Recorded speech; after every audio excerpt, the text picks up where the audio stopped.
Welcome to the Divine Feminine Revolution podcast, where women are magical and empowered. I'm your host, Dr. Megan Monday, psychologist turned transformational feminine business coach. This podcast is for you if you want to prioritize your own pleasure, face your fears, and manifest your desires. This podcast is sponsored by the Fearless Feminine Academy, where I teach women how to turn their trauma into their superpowers. My goal is to show women that we can heal our world by creating time and financial freedom by doing whatever the fuck we want. Are you ready for the Divine Feminine Revolution? Let's get vulnerable and go deep. I'm so honored that you're here.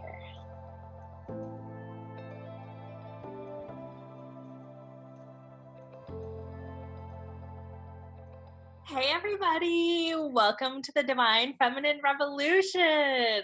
Today is obviously an epic day. We're filming on election day, and I'm here with my guest, James T. Wood, and he is a recovering pastor. And, you know, a lot of y'all, not everybody, but some people have been giving me trouble about being exclusive with the Divine Feminine Revolution. And so I want to say that the Divine Feminine Revolution is happening to our entire world. And we need men to step forward and embody this beautiful divine feminine energy. And so James is actually our very first man to step forward. So let's applaud him. I love to see that. I asked my husband, because he's in support of the divine feminine. He was like, I'm too scared to go out there. So it's a little scary to do a podcast at first. So I just celebrate you for coming on. Tell us a little bit more. I asked people to do a brag intro, brag intro us. Tell us a little bit about your background. Yeah, so you brought up the election as a big deal, and that's actually a big reason why I'm a recovering pastor. Is the last election forced me to get really real. I was preaching sermons on how we needed to love our neighbors as we love ourselves, and I started to realize that I was absorbing all of these stories of hating myself, and that I was absorbing these stories that it was okay to not love other people verbally and vocally, and talking about like bringing feminism, bringing queerness, bringing acceptance into the church. And then when the last election went final, and seriously, I resisted that as hard as I could. I was literally sending emails and Facebook messages to the electors asking them to dissent. I was trying so fucking hard. And then I watched it all just come final, and I was like, I have to start speaking up. Like, I have to say this out loud. And so the first step was coming to the church leadership and being like, y'all, when I believe Jesus says love everybody, I mean everybody. And it was a long breakup, but eventually we couldn't come to see together. And that led me on this long journey, lots of pieces in the middle, to where I started just leaning into my teaching as a pastor and a preacher to help other people tell their stories. So I was working in Vancouver. There's a rad organization up there called Van Talks that does Vancouver, Washington. I'm from Portland, Oregon. And they do TED Talk style events. And so I was coaching for them. One of those events, I got to coach this amazing speaker coach, Rachel O'Rourke. And I think she might be the link between us. That's sort of how I've gotten into this world of the divine feminine. And she said in her, stuff that she had created stages for speaking. And I was like, rad. I'm leaving this pastor gig and trying to figure out what to do with this skill set. So I was like, hey, Rachel, can I come speak at one of your events? And she was like, no, no.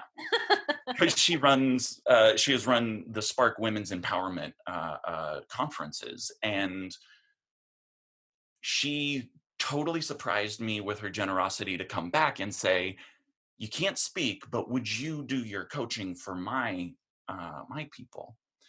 And this is the brag part. I was invited to listen to these amazing stories of women, and realistically, they're pretty much stories of getting, how do you feel about cusses on Facebook Live? They're fine, go for it. They're fine. Of women getting fucked over by the patrarchy. Yeah. And just the more that I've heard many of those being a therapist, yes. And then I had the honor of being one of 3 men in the room, all the men in the room at this speaking event, Spark 2019, were helpers. So there's the video guy, the sound guy, and the speaking coach. And I got to witness what it would be like if the patriarchy was paused for a minute. And Woo! I was like, Go. what? This is possible? And just the support and love and creativity and power and the grieving, I think, that was done. And so here's the brag part. I am offering revolutionary storytelling, which I have been utterly convinced has to start with grieving, Mhm. naming the bullshit, naming what has gone on that has given us this story that some people can be better than other people based on gender, sexuality, ethnicity, whatever. And it's the same fucking story. At Yeah. the bottom, it's the same story. And so we have to grieve that. And for these amazing women to come up in their power, we had to work and grieve the woundings of patriarchy. And once they got to that point, that rock bottom, then they're unleashed this amazing creativity and wonder and gratitude. And that is, for me, like what I want to embody in my life, in my coaching, in my storytelling, and really like helping male-bodied people as well to grieve, because our privilege comes at a huge cost. It does. Yeah, absolutely. And if we can't grieve that, we can't use it. Yeah. Exactly.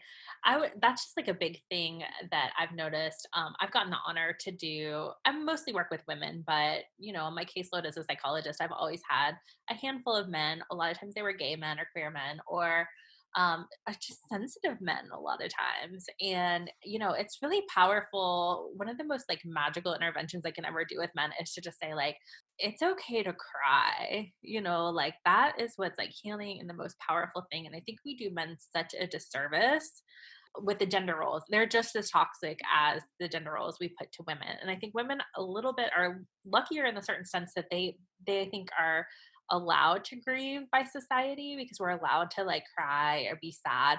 Whereas men, we sort of just like requisition them into the anger mode. And then that's why we have such problems with like violence and war and and all of those things, bullying. I mean, I think you could see clearly with the president. I just really see I see so much bullying going on, and I think maybe that's what you're reacting to with the last election, and obviously it's continued onward. One thing that really spoke to me was you really can't be a revolutionary within the system, right? So like you recognize that when you were a pastor is like the system, like I'm too forward for it. And so I think we do really have to work on the edges and be outside of the system to be able to call out the system, right? Exactly. And to me, I see it, the system is sort of a pyramid scheme, right? And it's the same fucking pyramid scheme from the pharaohs on, where it's saying that, because like the pharaohs were literally saying this human can be divine and the rest of y'all are slaves that build stuff. Uh, And we're just rehashing the same old story, switching out who gets to be at the top, but bullying and privilege sort of serve to reinforce that hierarchy. And so we see the people who have their privilege threatened get super angry, and men are allowed the emotional spectrum of anger and humor.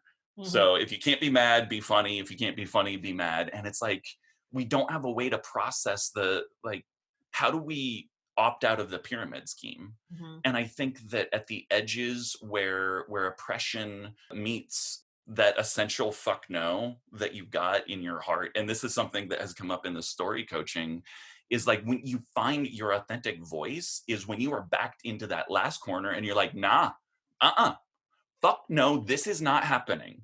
And for me, that was affirming of queer and LGBTQ yeah, worth. Funny story, I wasn't out to myself when I made that decision. But making that decision to verbally and vocally stand up gave me the space to even do the inner work to be like, oh, I don't just admire that guy. Like, oh, like I am fully bisexual. And so advocating for other people's rights helped me to find my own, which identified in me that place where my privilege and oppression met.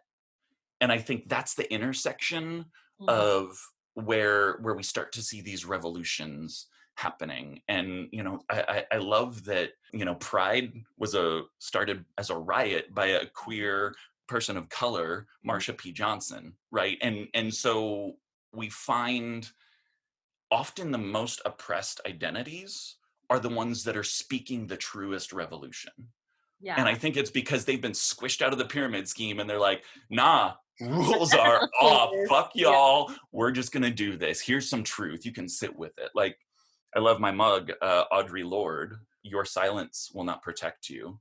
And Mhm. it comes from this amazing essay that a friend shared with me. But like, as a lesbian feminist Black woman, Mhm. like she has so much truth to offer us because I think she was squished out of the pyramid scheme way earlier on than people with, the privilege of a white body or a male body or things like that. And so I'm playing catch up and just want to offer so much gratitude to folks like Audre Lorde. Came to me through Adrienne Marie Brown, who's another, queer Black woman who's just doing amazing work in leading. She wrote Emergent Strategy that was mind blowing for me. And so just so much gratitude to the people who are at those edges who can lead folks like me. Yeah. Oh gosh, there's so much to say. I mean, first of all, I live in Tennessee, so I'm like in the belt buckle of the Bible Belt. So it's always kind of interesting in here to be like a non-traditional person in a place that's like very like kind of conservative Christian. And I have been a big proponent of the LGBTQ community. I'm part of it. Like I feel like everybody's like if they're really real, I feel like it's a little bisexual. Some people like more than others, but I think I really look to the youth who are coming out as like trans, who are coming out as gender fluid. Like I feel like they are just realizing like how fucked up gender roles are in general. And so I think it just like the youth understand like that there's choices and that like we don't have to be put in a fucking box. And so I love that so much. And I feel like that's gonna heal so much of, what you and I grew up with of this like more like traditional, this is what men do, this is what women do, and like, by the way, make sure you're straight, kind of culture, right? Right. And I do feel like, I wonder how much of some of the biggest bullies on the conservative Christian side aren't, maybe in their own denial about that, and overcompensating. I would not be a bit surprised if that's the case. And it's unfortunate. Like, imagine the misery of not being able to live the life that you want to live, and on any scale. I mean, that's really easy for me to imagine because I Yeah. did it for a long time. I mean, I Yeah. didn't come out to myself until I was in my 40s, Yeah. and there's so much of just looking back and realizing, oh, I was trying to be myself. Another really key piece for me, you mentioned like sensitive men. I started learning about the genetic trait of being a highly sensitive person. Mhm. I don't know if you've come across that. Oh, tell me more. I mean, Yeah. that's definitely one of my specialties. So. So Dr. Elaine Aron really pioneered this research and found that within at least 100 different species, there is a segment of the population, about 20%, that just has a more highly attuned nervous system, more sensitive to stimuli, more deeply processing, tend to be more easily overwhelmed, and often more empathetic. Mhm. And this exists within humans and like antelope and all over. And they identify it as this pro-evolutionary trait that allows sort of the 80% to sort of keep the momentum of the species going. And you think like the herd that goes to the watering hole or whatever, they just kind of go. But if it were all just the sensitive antelope, they'd just be like looking and like, where's that lion? I see it. And they'd never go get a drink. But because they can sort of like go along with the main herd, they get there. But if the main herd didn't have the sensitive people at the edges, then they would be lion food and no more herd. And so the whole species has this interdependence woven in. But in especially patriarchal culture, you're talking about the way that it harms men. Highly sensitive men are often the most harmed by it because we don't conform to the masculine norms of stoicism and like um we really deeply process things. We really deeply feel, and we're very easily overwhelmed by sensation, and that's not okay. And so we get, told that we're, list any feminine term here that we use to vilify, transgressing the masculine. Mhm. But as I started leaning into this, and how my brain is beautifully different and unique, and not seeing it as a way that I am less than, I don't meet the ideal, I'm broken, I'm flawed, which is what the bullies were putting into me, which was what gender conditioning was putting into me, which is what religious conditioning was putting into me. But now I'm opening up to this freedom of like, okay, I need my naps. I need my like everything ordered, and I set up my altar for today's call, and it's like all my things. One of my I do like a finger roll with coins to kind of help with my fidget. Cool. And once I put all of that in place, then my brain gets to do that like highly sensitive thing to bring connections that the herd really, really needs. So, I'm a poet, I'm a writer, I'm a story coach. I can sit and deeply empathize Mhm. with a story and hear it and hold it, and then offer it back in a way that helps people to make more sense of their selves. I can't do that though when I'm just being pounded into the ground by patriarchy and being told that I can't cry, that I can't, have this full breadth of emotion. And so feel so much more myself even with that, like that piece of accepting. Sorry, I get excited about all that. I No, feel like I went off for a while. it's so powerful. I think the piece that there's so many pieces in there, but I mean, obviously self-acceptance and vulnerability is so huge. And that's like the magic that like once you can really embrace yourself for who you are, that is when life gets really magical. The other piece I think just politically that came up for me was just that I think one of the most destructive things that the patriarchy has done is it's just really vilified femininity, like femininity in women in the sense of like, oh, she's too emotional, like she can't be a leader, don't trust your feelings, don't trust your intuition. And then obviously we get that across the board, including men, and I think for men, the fear of femininity is extremely vilified, like you said, and a target of bullying. I'm definitely such an empath, and a lot of the people that I work with are empaths, and so a lot of times we're at like more increased risk for mental health issues, and also just a lot of times we have different marginalized identities, which makes us more of a target. And so I've done some medical intuition training with Dr. Mona Lisa Schultz, and she talks about how actually trauma rewires your brain to be more empathic and sensitive. So like you're already like that, and then like life kind of kicks the shit out of you a little bit, and then you get like your empath superpower, and then you end up like us wanting to like heal and save the world. Sorry, you just blew my mind for a second. I thought you were going to go towards one way, but that makes sense because we would want to be more sensitive to avoiding the trauma because we exist to help our species avoid trauma. Mhm. Yeah, and so that's one of my big things is that just like turning your trauma into your superpower. And it always amazes to me where life sometimes, when people like overcome abuse or like really like trauma, where you're like, wow, how can someone survive something so horrible happening to you consistently as a child? Those people a lot of times are some of the most caring and giving people, and they don't go the narcissistic path of just like repeating the pattern. They go to the part of just saying like, I know what that feels like, so I would never do that. Yeah, and I think for me that's where grieving really comes in. I want to give a shout out to the goddess Brigid, or in Christian tradition it's Saint Brigid. Like her spirit really really reached out to me in a powerful way as I've been trying to heal my own feminine. Women Who Run with Wolves, Dr. Clarissa Pinkola Estes. Yeah, her that was such a huge beginning point for me, and opened up for me this spirit of Brigid, who is the patron saint of poets and blacksmiths, which is like my jam, like bringing those things together, which I see as this like gender non-conforming like spirit of like, no, I'm gonna do both. You Yeah. don't get to limit me.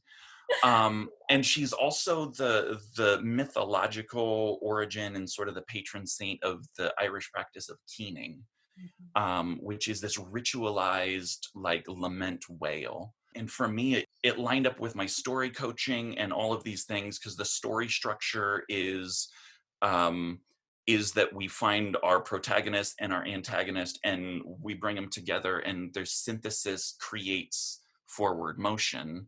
And it's in the dark night of the soul, it's in the cave, it's in this death, it's in going into the underworld, as Dr. Estes talks about, where we find this rebirth into life. And I was like, oh, it's all right there. And these things that were hidden to me in biblical text, in all of these stories, um, started to like unfold in feminine wisdom, right? And I was like, oh, if I'm just looking at it through the lens of the patriarchy, it doesn't make any sense at all that like the woman in the garden takes the knowledge of both and, Mhm. right? We're not told that that's the sin. We're just told that sin happens. And what happens next is blame in this story. And like, if we look at this lens through the myth of like, how do we be better people and more in balance, we see this like beginning locus of the pursuit of this knowledge of both, and this, that we have to take the good and the bad together and synthesize something new, which is what nature does, which is what the web of life does, which is, and that this keening wail of the goddess is this alchemy point of combining and refining, and it's, the forge that allows two different types of steel to be folded together to create something that is stronger. Mhm. And so yeah, I just, those, so much gratitude to those on the edges who have been forced to grieve, because I think that grief is the alchemical power that we really, really need to transform this fucked up world. Um, I was gonna say, are we in the underworld now? And sometimes it feels like it, right? We're at the dark night of the soul, but I think sometimes those are the moments that like we need to like wake up. And some of us are awakening, have been, on this journey for a while, and then there's lots of us who still need to kind of answer the call. So, I'm a big fan of Brigid myself. She comes to me a lot, and my husband's really into blacksmithing, and so my daughter, he's going to teach me and my daughter how to weld. It's really nice to see. And just for everybody listening, I just want to say everybody has, just to clear this up, everybody has feminine and masculine. And it's really just tapping into the action of like active and more passive or receptive. And so I think that's a misnomer that people kind of get caught up in, that you can be a woman and have lots of masculine energy and vice versa. That's all to say that I think that really what our society needs is to balance both of those things. So where we have time to be still and receptive and listen to our emotions and our intuition, and like you're saying, do the grief work, and then the active mission based, like strong, bring it out into the world, purpose kind of masculine energy. exactly. And I just want to maybe pitch. I have a podcast in development with a partner of mine, and we're working on a novel and these things. But we've recorded a couple of like test episodes of a podcast that we're calling Switch, because she Ooh. is also a recovering fundamentalist. Uh-huh. And also brings this really amazing balance of masculine and feminine energy, but from a female body.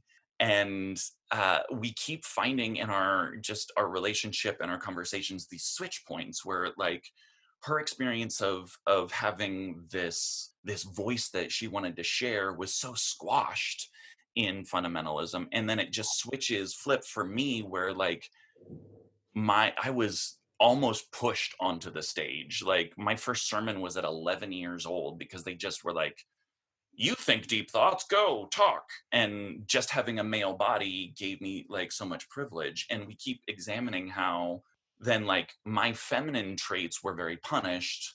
And her feminine traits that she was like, nah, that's fine. But I want to go and like, ride horses and hike in the wilderness and, do these things and, sword fight, wasn't allowed until, she found things like Ren Fair and was like, could put it somewhere that was acceptable.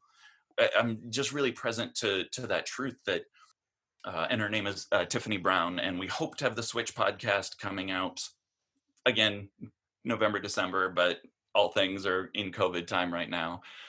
But she is helping me to heal even my masculine by seeing it like her masculine energy coming out in her female body. And the ways that she leads me in that are really just powerful. Like, I was super in my head trying to get an episode recorded, and she was like, let's just sit down and do it. Let's just be in flow. And she kind of, well, I mean, she put that more active energy out and called me to be in the receptive place. And it was beautiful and powerful and allowed us to be in the flow when my like trying to be in the active energy was actually hindering us. So, Yeah, that reminds me of I used to work at a holistic treatment center and we did this thing called DBT therapy. It's called dialectics.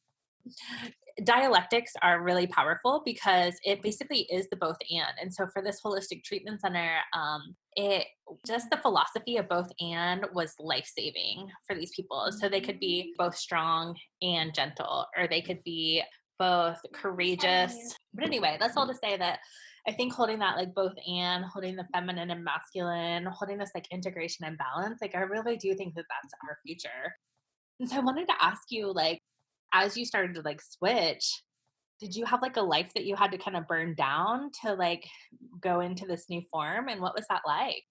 oh, painful. It continues to be painful. I mean, a big part of I think why Brigid has come to me and been so powerful is that grieving, Yeah. and realizing that compassion is a two-way proposition. What started when I was preaching a sermon, I was like, love your neighbor as you love yourself. Wait, I hate myself. Mm, Became this like giving myself permission to love myself enough to see the relationships and the organizations that sort of benefited off of my self-hatred. mhm, And that's so much in the patriarchy, it's so much in capitalism and white supremacy. All those same stories of supremacy really need us to buy into that story that I'm a piece of shit, in some way or another. Because if not, then how do I hustle? How do like what am I trying to earn to climb the ladder? mhm, Um, and it was really surprising to me both who was steadfast with me and was like, "Yep, I see you. Be exactly who you are."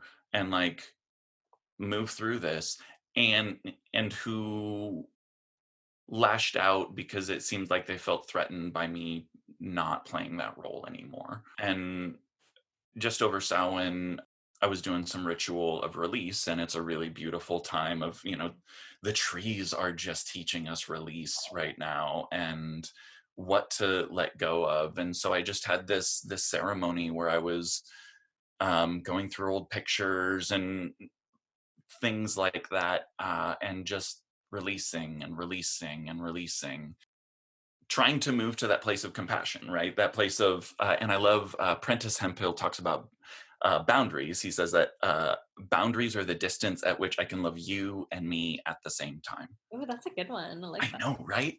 And that has helped me to see, like, okay, if I get to love me in this part of the equation, and you aren't accepting the space where I ask to not be harmed, Mhm, then the distance at which I can love you and me at the same time is we're not in contact anymore. mhm, And there's a lot of people in my life that I'm not in contact with anymore, not because I hate them, but because I love me. mhm. And my friend Star Shepherd Decker, who is just an amazing human and coach and whatnot, but helped me to just phrase it like I love myself enough to not put me through that. Yeah, And so for there's sure. a lot of like old Christian friends and like professors and people in those systems that I love them, and I love myself enough to not put me through the repetition of the stories of abuse and being inadequate in order to continue to prop up the status quo. Mhm. Yeah, that's something that's definitely very like tender to my heart because I've through the past, 10, 15 years of being a therapist, like I've had so many heard so many coming out stories, like witness people as they come out to their parents. And again, like I've lived in Florida, North Carolina, and Tennessee, so like exclusively the South. And counseling in those areas, Christianity can be such a destructive force, particularly for kids who are coming out. And I think, I feel for the parents because they're caught between this belief system that they've had their whole lives and like loving and accepting their kid. And so I always am so impressed with the parents that decide that like their truth is the right truth, and that they're going to love their kid because their kid deserved to be loved, despite what their, church or minister or whoever might be saying. I would love to just highlight a really rad organization called Centerpiece in Dallas, Texas. Mhm. And they're trying to live at that liminal space of not asking that religious folks change their beliefs, but saying holding them to the belief to love, Yes. and really like helping children who are coming out to their parents to understand how to do that, helping parents how to be in those conversations. And in my sort of walking out of being a pastor, that was one of the places where I was like, oh, I could be with these people. They're doing that work of grieving, and ultimately it wasn't a path for me, but it is a path that I think is really valuable, especially I think in the both and sense. My recovery as a pastor has been in a lot of ways back into the wisdom of the Christian scriptures, Mhm. and the beauty of Jesus, and this idea of, the Hebrew name for God is Yahweh. I am that I am. Mhm. I will be as I will be. And when Jesus says, it was of course translated and fucked up by the patriarchy, but it's Jesus says, "Be perfect as your heavenly Father is perfect." Mhm. um but this word perfect is complete. It's teleos in the Greek. And so if we read it in the actual tradition, there it's be complete, as the I am is complete. Be your own I am. Mhm. And that is how you should be. And that, like, that Christ wisdom, which just means anointed, that's all Christ means. And so the Messiah, Christ of Yahweh, is the one who is anointed as I am that I am, the one who is anointed into being their most authentic selves. Mm. And sacred, holy just means unique, not a copy.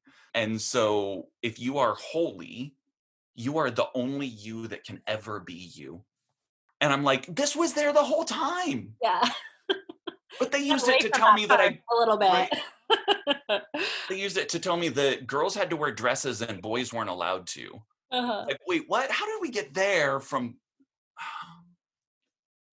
It's funny. It makes me think I had a conservative partner at one point, which is hard to imagine for me, but I did. And I remember them saying, like, if you're truly open minded, you have to be open minded about everything, which was kind of interesting to hear from a conservative person. But he was totally calling me on my liberal bias of like being judgmental of the other side. And so, I mean, I think sometimes there's some righteous rage or grief that comes from that. But I think, especially in a time like today, whatever happens, whichever way it goes, like, I think it's just about like really coming together. And I think anything that, like you said, self expression is holy, which makes me think about like visibility. And this is a little bit tangential, but I took like a career test when I was getting into my PhD program, and it said minister was actually my top career, which now I feel like as a coach, it makes a lot of sense. And so I think we're ministering to the people about like, hey, you've got choices, and it is like divine to be who you are. And it's beautiful to do the grief work and to grieve and to be emotional and to weep. And that's what makes you sacred. Well, and I hear so many like male-bodied and white-bodied people defaulting to this. Well, what am I supposed to do now? If you're talking about like Luna the moon, Yeah. um, but like cancel culture is used as this whip to try to enforce sort of compliance with what I think are some often good ideas, but it's enforced in this way that doesn't invite growth and change and transformation. And so what I get really passionate about is how do we not leave people behind? Mm-hmm. Um, Beautiful. and how do we leave the people behind that won't come? Yeah. Right. And so that's sort of the shepherd or the pastor thing again that I'm trying to reclaim is like I can't make anybody say or do or be anything other than what they are. You're talking about the conservative friend who was like, well, you got to have an open mind. That's actually what began leading me out of Christianity is I was like, Jesus said, I have to treat other people the way that I want to be treated. And in my Bible college, they're telling me to interrupt people on the train and try to convince them to change everything that they've ever believed. So if I don't do that, I'm not following what Jesus said. If I am not willing to change everything I ever believed. And in doing that, I was like getting into debates with atheists and exploring all the like different things. And it was actually that being open that eroded in me this space. And I think holding that space for other, male bodied and white bodied people who are just trying to figure out how to be in a culture that is advocating that Black lives matter and advocating that women should have full autonomy over their bodies. And like, there's this tendency to throw people away and to assume they can't be redeemed. I also want, you were talking about the anger. Mm-hmm. I want to honor that anger place and that place where you're just like, I can't even. I can't. Because anger is a beautiful part of the grieving process. And so I'm not saying that everybody has to be in this place of sort of offering compassion to the oppressor. Mm-hmm. That in your own grieving and your own healing, like you have to take care of you and what is feels safe and right and good for you.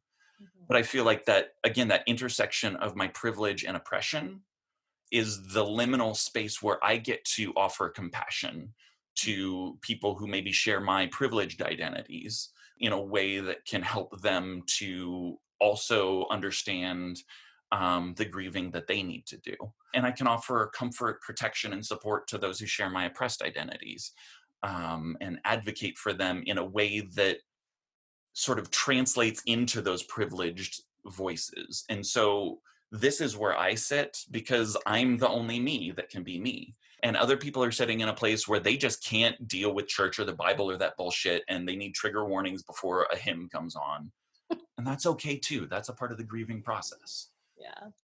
Well, I think it's just like that power over. And I mean, that's kind of the mechanism of the patriarchy or like narcissism. And so, like, if you're, like, I don't think, I mean, Jesus might have flipped some tables, but he's not going to do power over, right? Like, he's going to take a stand for what he believes, but ultimately we all have free choice. And I think that that's maybe the piece that sometimes, church and religion, when it's more control based, is missing, is just like allow people to be fully expressed and be who they are, and not lead with shame and control, but lead with like love and light, to be one of those new agers. I do want to ask you a couple questions around, well, one thing just to say, I really appreciate how you're talking about like your majority and minority sort of identities, because I think there's such a huge uh, possibility for impact. Like, for example, I wrote my dissertation on rape prevention, and there was a man in the field, but he did a documentary film called Tough Guys, and he explored male gender role. Jackson Katz, that's who it is.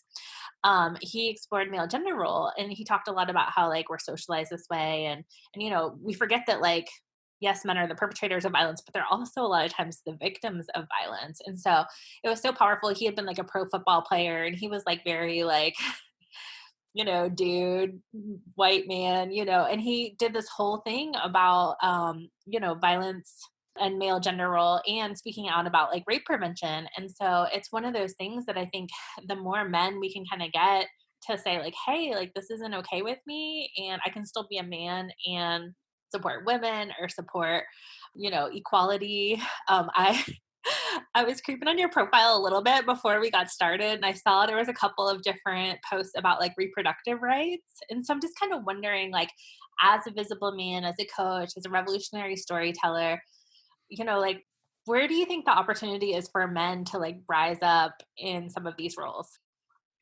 That's a good question. My first thought went to Liz Plank's book, For the Love of Men. Mm. And so she's like an investigative journalist Uh-huh. and pretty like staunch feminist. And she applies a lot of the principles of feminism to the way that men are conditioned into gendered roles Mhm. and the harm that masculinity does to men. Yeah. And sort of writing this book that is all about dismantling the patriarchy from the perspective of, guys, it's going to be really good for you. Like, it's going to be way better if we just do this work. And so that led me to finding a men's group in my neighborhood in my community. And since COVID, now it's in everybody's community. And I'll just plug, it's the Embrace community, embrace dash community, I think .org, where it's other guys like me doing the work, trying to understand how we've been conditioned and to release what no longer serves us, and to choose our values. And I love their. I think there might still be time. There's a cohort going on for just trans men to be able to be in that space, but it is so terrifying to cry in front of men for the first time.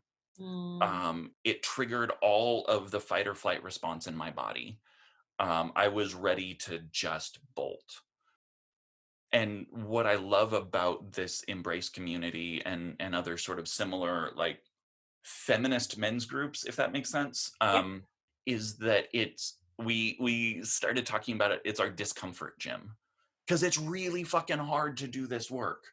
Like, it is not easy to dismantle the patriarchy within myself Yeah. and Absolutely. to feel those feelings, because ultimately what it is unlocking all of the feelings that I have been suppressing. And Mhm. so there's some big stuff that got squished down in there and a lot that needs to come out. And being with other men who can hold that space for me in a way that is non-judgmental, supportive, and they don't need to do anything other than just hear me. They're Mhm. not teaching me necessarily, but they are just holding that non-judgmental, compassionate space for me. Mhm. And I think the other piece is really, really listening to the stories of women and non-binary folks who have been harmed. And in that same vein, non-judgmental, compassionate witness. You Yeah. don't have to defend anything. You don't have to be right. You don't have to be wrong. You just need to hear.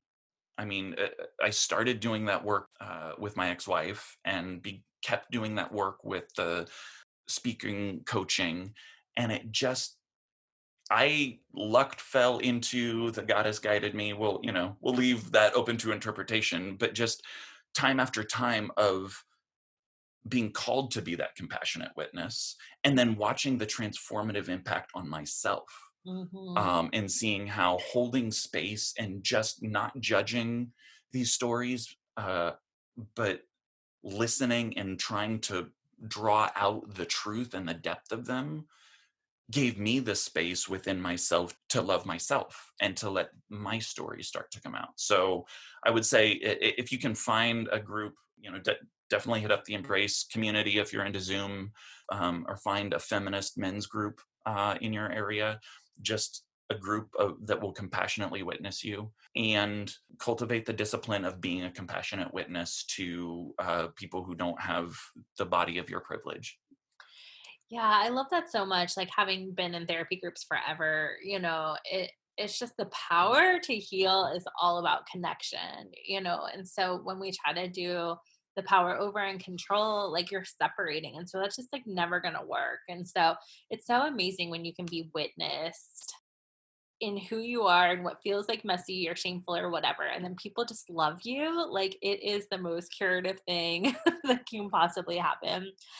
So I'm curious if you could just like wave a magic wand and like change some things, what would you like to see happen in our world? I would like to see our communication freed of the slant towards power over. And I love that you using that terminology, and it resonates with me a lot. I have been calling it supremacy and stories of Yeah, same supremacy, thing. Mhm. but as I've been digging more into, I mean, if you've seen the Netflix documentary, The Social Dilemma, Oh yeah, I just watched it. It gave yeah, me nightmares. uh-huh, and and I see like that baked into so much of how we communicate, because we use it to generate profit, and and it's generating profit for these companies that are so rooted in capitalism. Mm. Um, and and capitalism is just another story of power over.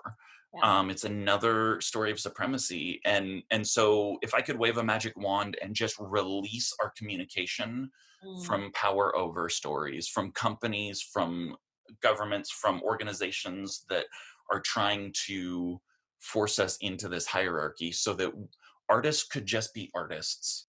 Well, I think it's really powerful and it does start with our communication, like our narrative, words are like spells, right? And so, I mean, I think especially with your background, like, the power of the story and the power of words. And so I think just choosing wisely is super important. And I think you're a living embodiment of this revolutionary power of stories. And I think you're like a minister in the truest sense of the word. And so, validation to you. Like, tell us, where do we find you? How do we work with you? Like, tell us all the things.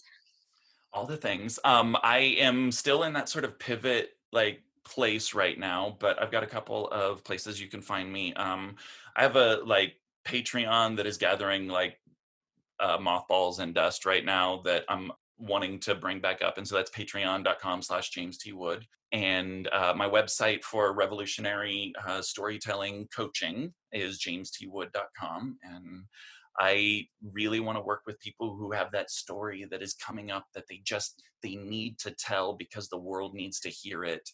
And those are my people, and helping unlock those stories, whether it's written or spoken, has been the joy of my life.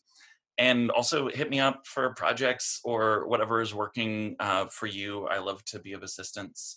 My next big thing is I'm working to release and get all this stuff put together, but I'm going to go on a lament walk, sort of for my ancestral healing. Mhm. I have ancestors who fought in wars of native genocide to take land in the Oregon Territory. And I want to start there and walk and embody in my flesh this lamentation of what it cost for me to be here, and to end in Maryland. So maybe I can stop by and say hi. But to end in Maryland, where I have other ancestors that enslaved people for the profit of their labor, and to just physically name in my body the cost of my privilege. And so I hope to start that around Beltane. That feels really auspicious and Oh, right. And so the Patreon, I think, is going to be around that sort of recovering pastor lament identity and trying to cultivate the resources I need to do this. you know, I think that's incredibly beautiful. And I think that's something I've noticed in my own like decolonization work. It's so hard to sit with like the harm that you benefited from through the generations or through systemically. And so I think to be able to honor that, like as healers, we really can shift the energies of the planet by just doing that ritual and like, healing, walking with healing intent. And so it's super powerful. And I just really want to say it's so important for, our male bodied leaders to be visible doing this kind of work. It's like, it's so amazing. One quick riff for my dissertation, which was on rape prevention. It was actually a video to increase empathy in men about rape. And so in the video, like a man was raped. It was like a police officer was raped by a criminal, and it wasn't like, oh, well, your sister, your mom, or like, it wasn't anything with having to do with women. And so I just think it's so important to have men be visible in these roles. And so I just have this vision, kind of like what you were talking about with the therapy like group for men. Like the more men can gather and talk about these things and have like enlightened men to lead this, like I really do feel like that's bringing that divine feminine energy into the male community. And so I think it is the power of story. That's something that's transformed us since the beginning of time. And so I'm excited to see like what your work turns into. And I hope that, there'll be lots and lots of men who are drawn to this kind of work and realize like the gifts that it holds for them to be able to have the full range of emotions, to be able to, be fully expressed. And, it's so much like pleasure and happiness and joy and fulfillment comes from that. And I think a lot of men are missing that. Right, exactly. Yeah, beautiful. Well, I really enjoyed this conversation. Thanks, everybody, and we'll catch you next time. Bye. Thanks for listening to the Divine Feminine Revolution podcast. Make sure to subscribe and leave a 5-star review. Want to keep the conversation flowing? Find us on Facebook at the Divine Feminine Revolution Facebook group, where revolutionary women gather to listen to their hearts, monetize their gifts, and change the world.